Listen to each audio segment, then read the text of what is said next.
우리가 지난 3월 25일부터 요한복음 6장의 말씀을 같이 나누고 있습니다. 보리떡 5개를 가지고 물고기 2마리를 가지고 5천여 명의 사람들을 먹이셨던 표적에 대한 이야기를 했습니다. 이 본문은 사복음서 전체에 나와 있는 중요한 내용입니다. 중요한 내용이기 때문에 사복음서 전체에서 이것들을 다루고 있습니다. 남자만 5천 명이라고 이야기했는데 실제는 그보다 훨씬 더 많은 사람들이 그 보리떡 5개와 물고기 2마리로 배부르게 먹었던 것 같습니다. 요한복음은 그것을 그냥 이적 또는 그냥 기적이라고 이야기하지 않고 표적이라고 이야기했습니다. 표적이라고 이야기하는 것은 단순한 초자연적인 기적, 그것을 이야기하는 것이 아니라 그것이 가지고 있는 의미가 있다는 것입니다. 방향이 있습니다. 설명하고자 하는 바가 있다는 것입니다. 다른 복음서들은 그냥 그 사건으로 끝났지만 요한복음은 이것에 대한 자세한 설명을 가져가고 있습니다. 긴 설명이 붙어 있습니다. 3월 25일에 첫 구절을 읽었는데 이제 오늘 본문부터 시작해서 예수님이 그 내용에 대한 설명을 시작하십니다. 그리고 한 주에 끝나지 않고 앞으로 3주에 걸쳐서 더 자세한 내용들을 다루게 되어집니다. 전에 이야기했던 것처럼 요한복음은 철저하게 구성이 되어져 있습니다. 그리고 복선이 깔려 있다고 이야기했습니다. 여러분 기억해 보시면 예수님께서 그 사람들을 먹이실 때 그 장면을 기억해 보시면 특별한 단어들이 몇 가지 있었던 걸 기억하실 수 있습니다. 굳이 6월절이 아님에도 불구하고 6월절 명절이 가까웠다라고 이야기합니다. 6월절이다 그런 것이 아니라 앞으로 6월절이 될 것이다라는 것입니다. 얼마나 가까운지 정확하게 표현되어 있지 않지만 6월절 명절이 가까웠다라고 이야기합니다. 굳이 그 명절이 아님에도 불구하고 6월절이 가까웠다라고 하는 6월절이라고 하는 단어를 사용하고 있습니다. 예수님께서 사람들을 가르치실 때 굳이 산에 오르셨다라고 하는 표현이 들어갔다고 이야기했습니다. 그냥 사람들 모아놓고 그들을 먹이셔도 되는데 예수님께서 산에 오르셨다라고 하는 표현, 그리고 많은 사람들이 그에게 오는 것을 보셨다. 그리고 제자에게 물어봅니다. 우리가 이 많은 사람들을 어떻게 먹일 수 있을까? 이 내용들은 출애굽기의 내용과 연결된다고 말씀을 드렸습니다. 출애굽하는 이스라엘 백성들, 모세가 하나님 산에 올라서 하나님을 만나게 되는 장면, 그리고 어떻게 이 많은 백성들이 60만, 남자만 60만이라고 하는 이 수많은 사람들을 광야에서 먹여 살릴 수 있을지, 사람의 능력으로 할 수 없는 그 장면을 떠오르게 됩니다. 광야에 나와 있는 백성들 사람의 능력으로 먹일 수 없었고 해결할 수 없었는데 하나님께서 그들을 먹이셨습니다. 만나를 통해서 그들을 광야에서 먹이셨고 배부르게 하셨고 그들이 가나안에 들어갈 때까지 그것을 끊임없이 공급해 주셨습니다. 그와 같은 모습으로 예수님께서 그 사람들을 배부르게 먹이셨습니다. 모자라지 않도록 사람의 능력으로는 도저히 감당할 수 없는데, 그 누구도 이 사람들 다 먹일 수 없는데 예수님께서 놀라운 능력으로 그들을 배불리 먹이신 사건을 이야기하고 있습니다. 그 장면에서 예수님의 모습과 모세의 모습이 겹쳐질 수밖에 없습니다. 그래서 사람들은 모세를 생각하게 됩니다. 모세를 통해서 하나님이 만나를 주셨던 것처럼, 이스라엘 백성들을 먹이셨던 것처럼, 이분이 우리를 먹이는구나, 우리의 먹는 부분들을 해결하시는구나, 우리의 먹고 사는 문제를 담당하시는 분이시구나. 그래서 우리가 기억하는 것처럼 사람들은 예수님을 보면서 모세의 이야기를 꺼내고 있습니다. 만나의 이야기를 꺼내고 있고, 모세가 예언했던 그 예언자, 그 선지자가 바로 이 사람이 아니냐라고 하는 이야기들을 하게 되어집니다. 오늘 본문에서 예수님께 나아가고 있는 사람들에 대한 이야기를 하고 있습니다. 예수님께서 사람들을 피해서 산으로 올라가셨다가 이제 호수를 건너서 가버나움으로 가셨는데 사람들이 그를 따라가고 있습니다. 예수님이 어디 계신지를 하소연하고 찾다가 그분이 계셨던 곳, 출발하셨던 곳 가버나움을 향해서 배를 타고 그들이 이동해서 오게 되어집니다. 간절한 마음을 가지고 예수님을 만나러 옵니다. 예수님을 찾으러 그들이 왔습니다. 그런데 그들에 대해서 예수님께서 하시는 말씀은 조금 의아합니다. 우리가 아는 것처럼 그 사람들이 예수님을 찾아갔던 이유는 단순합니다. 떡을 먹고 배가 불렀기 때문에. 또다시 그런 것들을 구하고 싶은 마음 가운데 그들이 가지고 있었던 문제, 그것에 대한 해결책을 얻을 수 있다고 하는 희망을 가지고 있기 때문에 예수님에게 나가면 무엇인가 얻을 수 있겠구나, 내가 가지고 있는 문제, 내가 해결하지 못한 것, 그것에 대한 답을 찾을 수 있겠구나, 내 인생의 문제에 대한 답을 찾을 수 있겠구나, 내 손에 잡을 수 있는 것, 내 눈에 보이는 것, 그것을 해결받을 수 있겠구나 하는 마음을 가지고, 간절한 마음을 가지고, 열심을 가지고 예수님께 나왔습니다. 그런데 예수님은 이 사람들에 대해서 잔인할 정도로 명확하게 이야기하십니다. 그들의 중심을 꿰뚫어 보시고 그들의 마음에 있는 이야기를 하고 계십니다. 우리 26절 말씀, 요한복음 6장 26절 말씀 같이 읽겠습니다. 시작.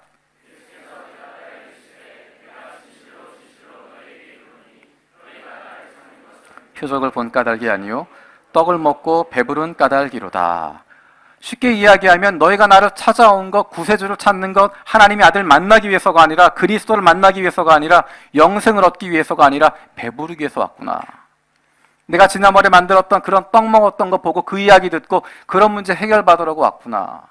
네가 예수님께 나온 것, 정말 너의 영생의 문제, 죄의 문제, 그것을 해결받기 위해서가 아니라 그냥 내 경제적인 문제 해결하고 싶은 마음에, 내 건강의 문제 해결하고 싶은 마음에, 내가 가지고 있는 눈에 보이는 문제, 그거 풀고 싶은 마음, 그것 가지고 왔구나 라고 이야기하는 것입니다. 사실은 그 사람들의 모습이 저와 여러분들의 모습입니다. 예수님께 나아가지만, 교회에 나오지만, 정말 예수님을 만나기 위해서가 아니라, 하나님의 아들이신 예수 그리스도를 만나기 위해서가 아니라, 내 죄의 문제를 해결하고 내가 영생을 얻기 위해서가 아니라, 나에게 무언가 어려움이 있기 때문에, 무언가 내 손에 잡히는 문제가 있기 때문에, 내가 해결할 수 없는 답답함 때문에 그분 앞에 나오는 것이 바로 저와 여러분의 모습이고, 예수님 앞에 나아갔던, 그 갈릴리 호수를 건너서 가버나움까지 찾아와서 예수님 앞에 나아왔던 이 사람들의 모습이 바로 그 모습입니다. 정말 내게 있어야 될 것이 무엇인지 잘 알지 못하고, 그저 내 앞에 있는 목마름, 그저 내 손 앞에 있는 문제, 거기에만 집중하고 있는, 진정 내 안에 있는 문제가 뭔지 잘 모르고 있는, 나에게 무엇이 필요한지 그것을 깨닫지 못하고 있는 모습이 바로 그 사람들의 모습이고, 바로 저와 여러분들의 모습입니다. 이제 여름이 되었기 때문에, 엊그제까지만 해도 따뜻한 봄이었는데 오늘부터 뜨거운 여름이 됐습니다. 이제 여름이 드디어 시작됐습니다. 겨울에 가끔 뉴스를 들으면 황당한 뉴스를 듣게 됩니다. 어떤 사람이 등산을 하다가 길을 잃어서 죽게 되었다라는 이야기인데, 거기까지는 불쌍한 이야기인데 잘 이해가 안 가는 부분은 뭐냐면, 그 추운데 그 사람이 거기에서 죽었는데 코트를 벗고 있거나 뭔가 반팔 옷을 입고 있거나 옷을 벗은 채로 죽은 경우들을 많이 보게 되어집니다.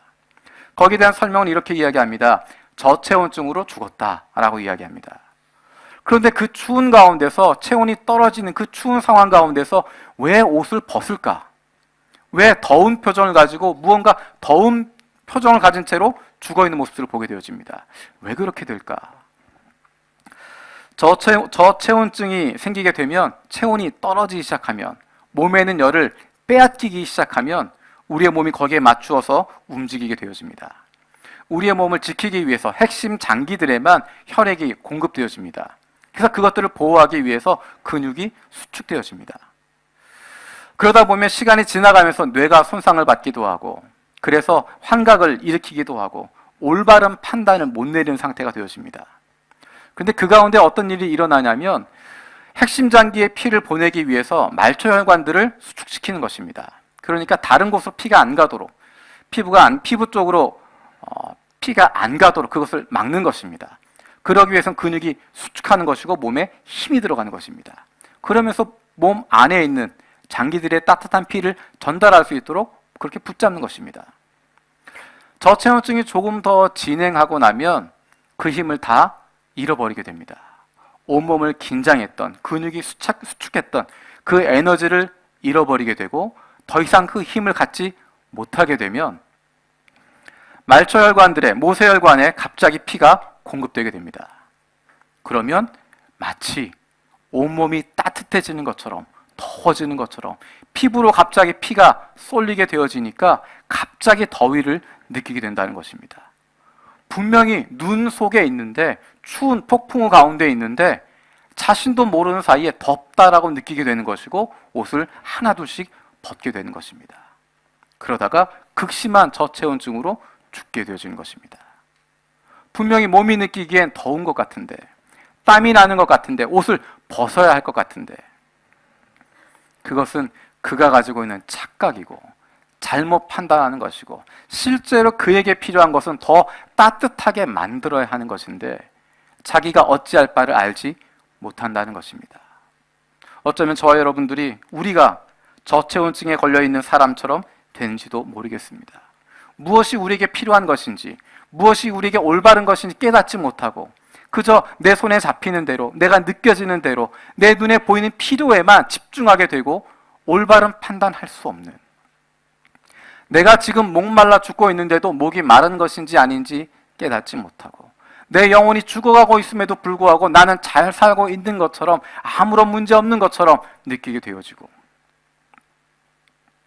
생명의 떡 되신 예수 그리스도, 그분에게만 생명이 있는데 그것을 깨닫지 못하고, 심지어는 우리가 굶주리고 있는 것, 목말라 있는 것, 그것도 알지 못하고 죽어가고 있는 모습, 그것이 어쩌면 저와 여러분들의 모습인지 모르겠습니다.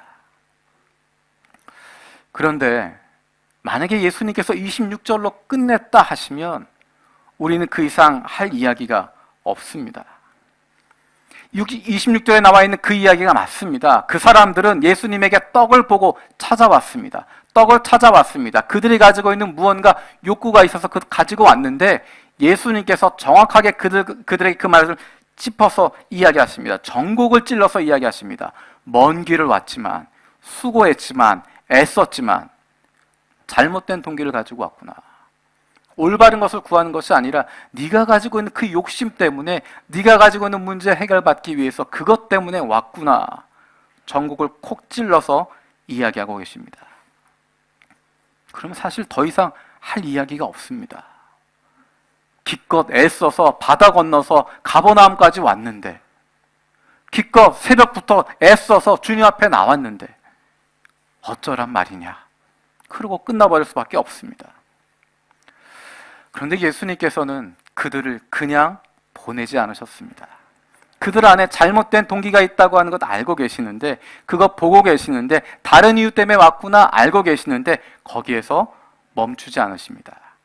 27절 말씀을 이어가고 계십니다. 27절의 말씀이 있기 때문에 그 이후에 이어지게 되어질 28절에서 35절의 말씀이 가능해진 것이고, 더 길게 이야기하면 앞으로 다루게 되어질 59절까지의 이야기가 가능해지는 것입니다. 우리는 잘 모르는데, 우리는 잘못된 길 걸어가고 있는데 예수님께서 우리를 향해서 이야기하고 계십니다. 우리 27절 말씀 같이 보겠습니다. 27절입니다. 시작.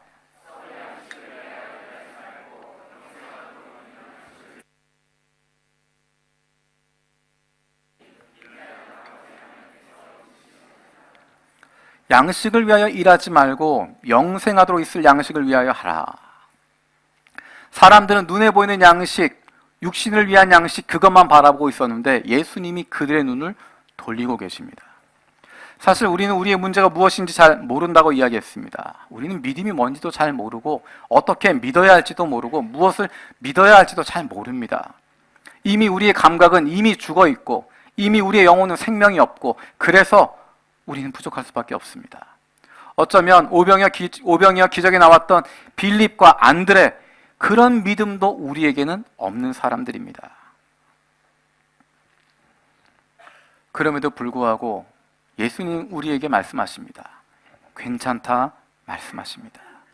우리는 자꾸만 내가 내 문제 해결하려고 하고, 내가 내 만족 채우려고 하고, 주님의 뜻 저버리고 하나님 원하시는 것이 아니라 내가 원하는 것에 집중하게 되어지고 그것에 대한 해답을 찾으려고만 하고 있는데, 그럼에도 불구하고 예수님은 우리에게 괜찮다 말씀하십니다. 나에게 붙어있기만 하면 된다 말씀하십니다. 내가 풀어갈 것이 아니라, 내가 달라질 것이 아니라 그저 잘못된 동기를 가지고 있다고 하더라도 내 옆에 붙어 있기만 하면 된다. 빌립이 나름대로 계산해서 답을 찾았지만 그래서 할 수 없습니다라고 대답했을 때, 안드레가 나름대로 답을 찾았는데 이것 가지고 뭐 하겠습니까? 라고 이야기했을 때 예수님께서 하신 것, 나와 같이 있으라는 것이었습니다. 내가 같이 있으니 괜찮다라는 것입니다. 내가 이 문제 해결하겠다 하시는 것입니다. 처음부터 올바른 방향으로 예수님께 나오는 사람 없습니다. 비록 예수님께서 직접 찾아가서 만나는 경우에도 처음부터 올바르게 대답하는 사람 없습니다. 우리가 기억하는 니고데모도 그랬고, 사마리아 그 여인도 그랬고, 베데스다 연못에 있었던 그 병자도 그랬고, 예수님이 직접 찾아가시지만, 가서 말을 걸고 있지만 그들 누구 하나도 처음부터 예수를 하나님의 아들로 고백하는 사람 없습니다. 각자 자기가 가지고 있었던 문제, 거기에 빠져 있었고 그것에만 집중하고 있었는데 예수님께서 그들을 인도해 주고 계십니다. 올바른 방향으로 맞춰가고 있습니다. 나름대로 자기 이유가 있고 자기가 필요한 것 때문에 예수님께 나와왔지만, 들었던 소문들이 있고 그래서 예수를 만나면 이런 문제 해결되지 않을까라는 마음을 가지고 나오지만 예수님께서는 그것을 나무라지 않으십니다. 저는 남자 집사님들과 같이 성경 공부하고 사역하는 것, 그렇게 할 기회가 많이 있었습니다. 전에 있던 교회에서도 남자 집사님과 같이 1대1 성경 공부도 하고 또 같이 그룹으로 성경 공부도 하게 되어지고 같이 사역하는 여러 기회가 있었습니다. 그래서 마음이 좀 열린 다음에 물어봤습니다. 집사님은 어떻게 해서 예수님 믿게 되셨습니까? 그 집안이 예수 믿는 집안도 아닌데, 예수 믿는 집안이 아니었는데, 모태신앙도 아니었는데, 어렸을 때부터 교회에 나갔던 것도 아닌데, 결혼한 다음부터 예수님 믿게 되었는데 어떻게 해서 예수님 믿게 됐습니까? 이분들이 예수님 믿게 되는 과정은 크게 둘로 나누어집니다. 첫 번째 단계는 교회에 나오는 것입니다. 그리고 나서 두 번째 단계가 예수님을 알아가는, 예수님을 만나는 단계입니다. 교회에 나오는 과정, 교회에 왜 나왔을까요? 예수님을 사랑하는 마음으로, 영생의 문제를 해결하기 위해서, 죄의 문제를 풀기 위해서. 한 명도 그런 사람 만나보지 못했습니다. 제가 만났던 수많은 집사님들 공통적인 대답은 여자친구가 가자고 하니까, 일요일날 데이트해야 되는데 꼭 교회 갔다 와야 된다고, 또 장모님도 자네 교회 안 다니면 내 딸 안 주네 라고 말씀하셔서 어쩔 수 없이 일요일날 교회에 따라갔다고. 그들이 예수님을 사모하는 마음이 있었던 건 아니고요, 영생에 대한 마음이 있었던 것도 아니고요, 그저 여자친구 때문에 찾아가서 그 자리에 앉아있고, 주로 그런 분들은 맨 뒤쪽에 앉아 계십니다. 예배당 맨 뒤쪽에 앉아 계신 분들이, 그런 분들이 많이 있었습니다. 연애를, 데이트를 하다가도 시간이 늦어지면 어쨌든 도장은 찍어야 된다, 그래서 저녁 예배라도 와서 앉았다 가는, 그렇게 처음 교회를 나오게 되었던 분들이 시간이 지나가면서 예수님을 만나게 되고, 오히려 그 아내보다, 그 여자친구보다 훨씬 더 깊은 믿음을 갖게 되어지고 예수님과 동행하는 분들이 계십니다. 반면에 어떤 분들은 여전히 가정의 평화를 위해서 그 자리에 앉아 계시는 분들도 계십니다. 목적은 다른 부분이었습니다. 처음에 교회에 나오게 되어진 것, 처음에 예수님께 나오게 되어진 것, 다른 목적 때문에 하게 되어질 수 있습니다. 처음부터 예수님 만나겠다고, 처음부터 하나님 만나겠다고 나온 사람 없습니다.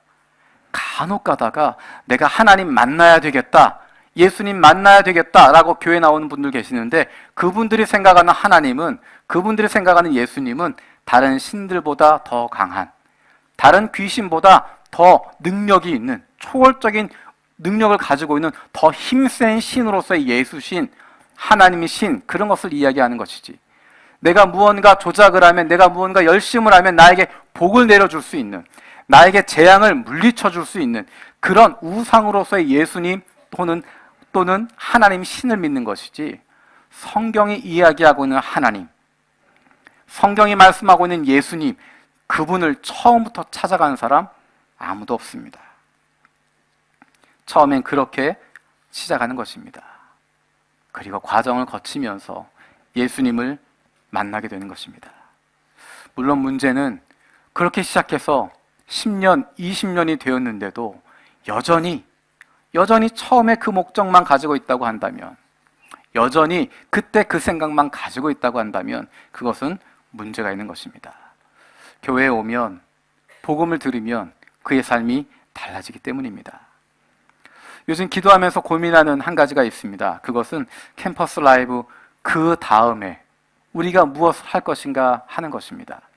우리가 지난 20여 년 동안 캠퍼스에서 라이브를 통하여서 많은 영혼들이 주님 앞에 돌아오게 되었습니다. 오늘 저녁에도 또 스프링 라이브를 하게 되어지는데 이것이 얼마나 귀하게 쓰임을 받았는지 모릅니다.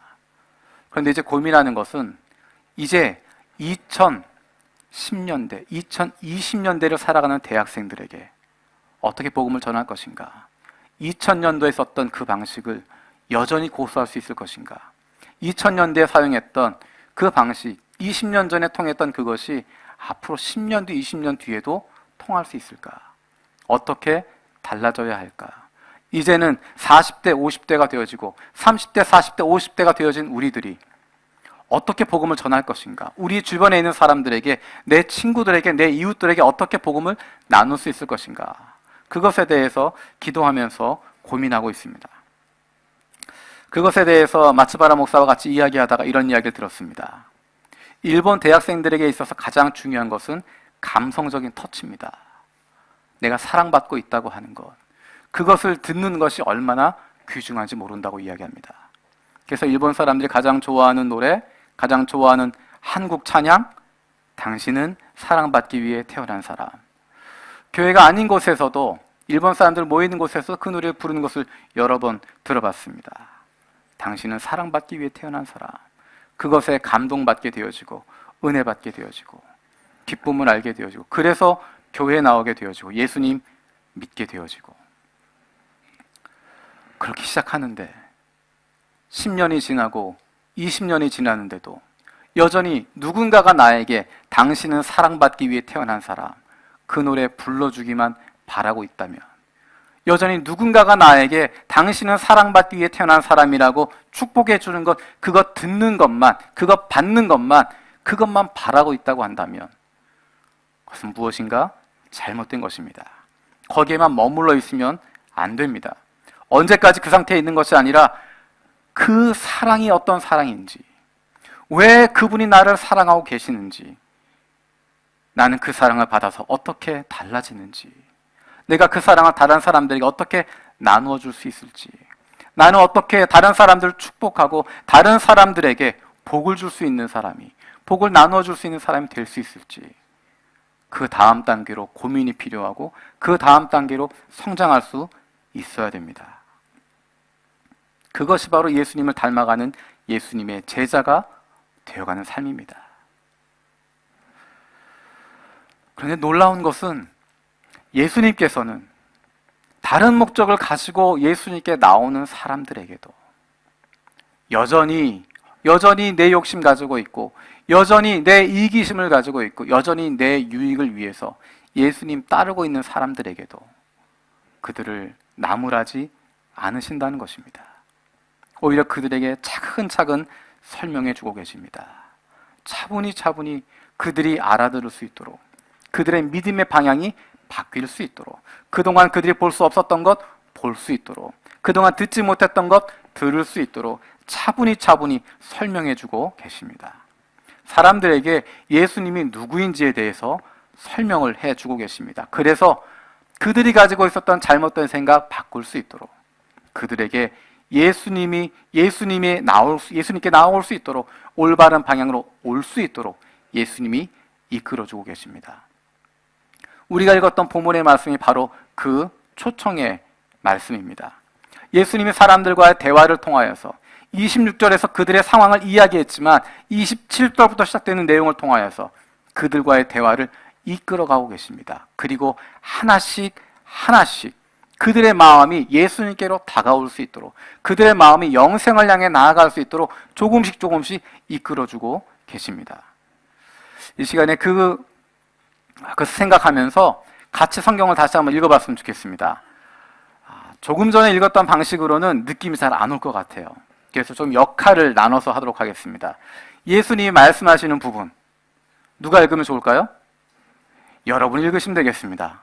예수님의 말씀은 여러분이 읽으시고 사람들의 이야기, 그거는 제가 읽겠습니다. 성가대는 그것을 제외한 나머지 예수께서 이르시되 그들이 대답하되, 그런 부분들 그것만 해주시면 됩니다. 아시겠죠? 어떻게 읽는지? 26절부터 여러분들이 예수님의 대사, 제가 사람들의 대사, 나머지. 자, 26절부터 35절까지 같이 읽도록 하겠습니다. 시작.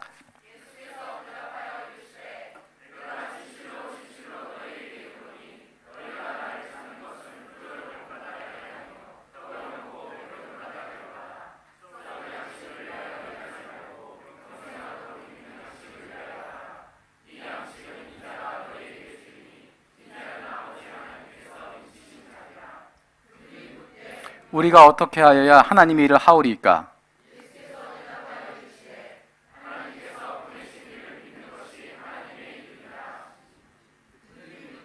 그러면 우리가 보고 당신을 믿도록 행하시는 표적이 무엇이니이까? 하시는 일이 무엇이니이까?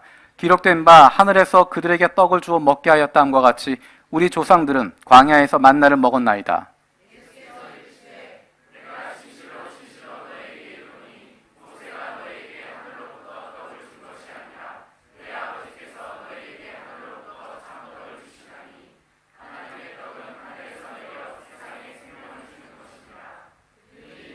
주여 이 떡을 항상 우리에게 주소서.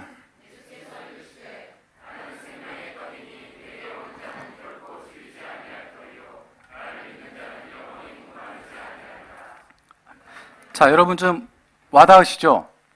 예수님께서 사람들과의 대화를 이끌어가고 계십니다. 그들의 마음을 바꿀 수 있도록, 그들의 시선이 바뀔 수 있도록 조금씩 이끌어가고 대화를 끌어가고 계십니다. 혹시 떠오르는 장면 없으세요? 사마리아 여인.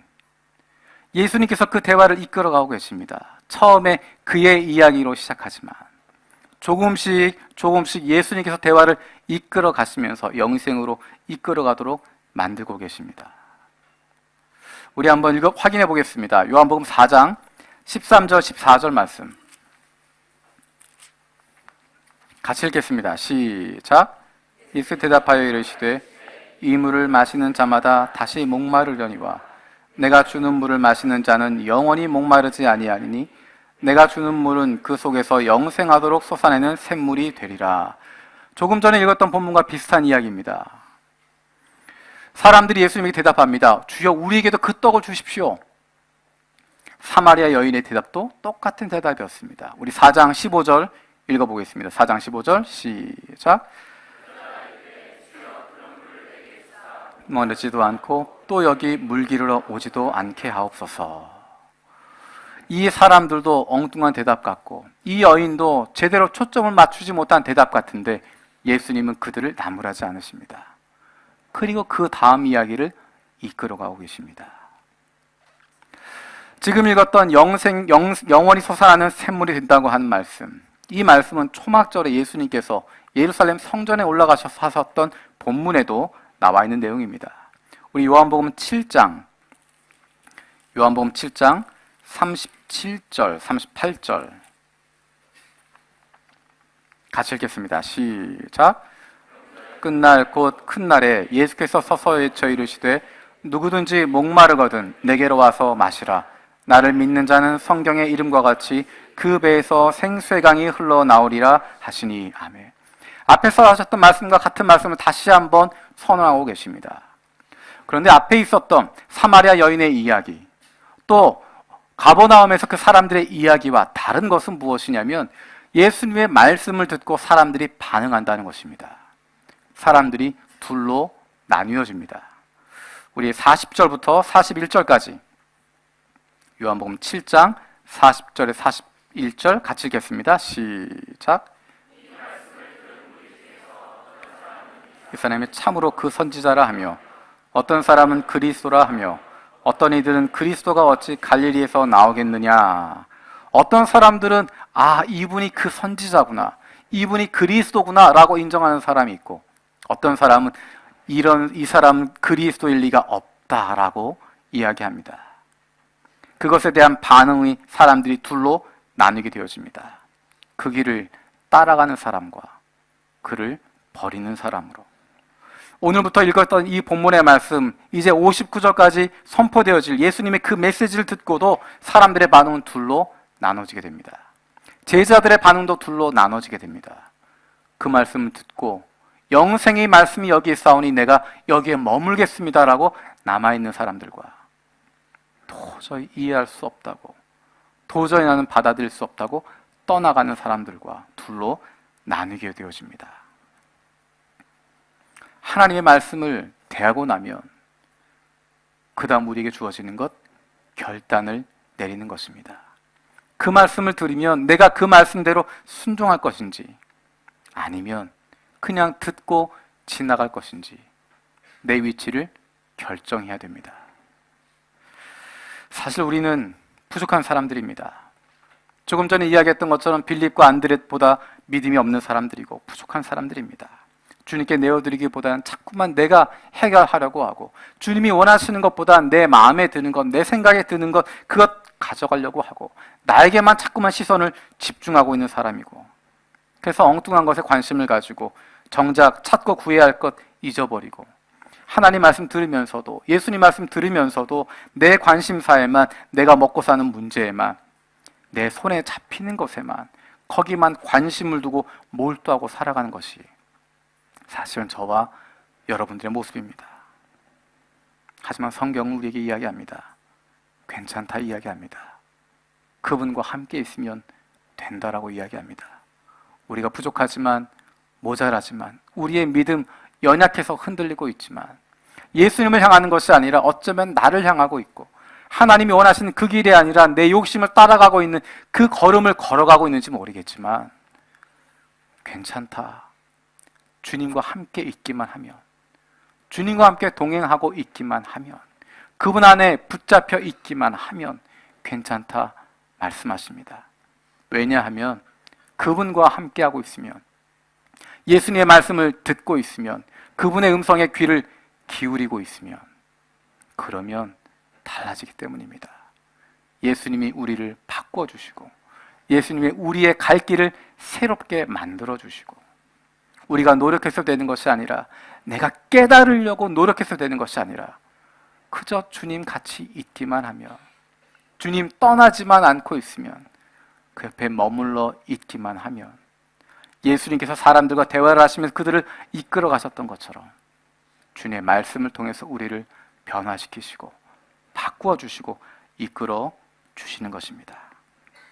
지금은 눈에 보이는 것, 내 손에 잡히는 것, 내게 문제가 되어 보이는 것, 거기에만 붙잡혀 시작하지만, 우리 주님과 함께 가면, 예수님과 함께하고 있으면, 그분의 말씀에 귀를 기울이고 있으면, 그분과 동행하고 있으면 주님이 우리를 변화시키실 줄로 믿습니다.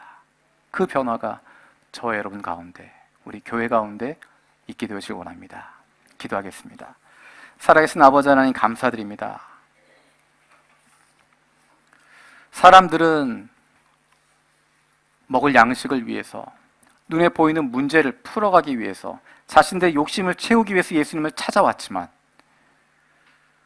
그들에게 있었던 진정한 문제가 무엇인지 알지 못하고, 무엇을 구해야 할지, 무엇이 필요한지 알지 못하고 그곳에 나와 있지만, 예수님이 그들을 나무라지 않으시고 멀리하지 않으시고 그들의 마음을 바꿔주시고 그들을 차근차근 설명해 주시고 그 말씀으로 인도하신 것 기억합니다. 하나님, 우리도 하나님의 마음 알지 못하고, 우리에게 있어야 할 것 알지 못하고, 하나님의 뜻을 구하기보다 내 마음에 붙잡혀 있고 내 문제에 사로잡혀져 있고 올바르지 못하게 하나님이 원하시는 모습이 아닌 내 욕심대로 살아가고 있지만, 그것 채우기 위해서 주님 앞에 나와 있지만, 그럼에도 불구하고 주님께서 불쌍히 여기셔서 우리를 변화시키실 줄로 믿습니다. 하나님, 주님을 떠나지 않게 하여 주시고, 우리에게 잘못된 부분, 모자란 부분, 부족한 부분 있지만 그것을 나무라지 않으시는 주님 곁에 머물러 있게 하여 주시고, 예수님의 말씀에 귀를 기울이게 하시고, 그래서 그 말씀 통하여서 우리의 삶이 변화되어질 수 있도록, 예수님의 그 말씀 통하여서 우리의 믿음이 성장할 수 있도록 하나님 은혜를 더하여 주시옵소서. 감사드리고 예수님의 이름으로 기도드립니다. 아멘.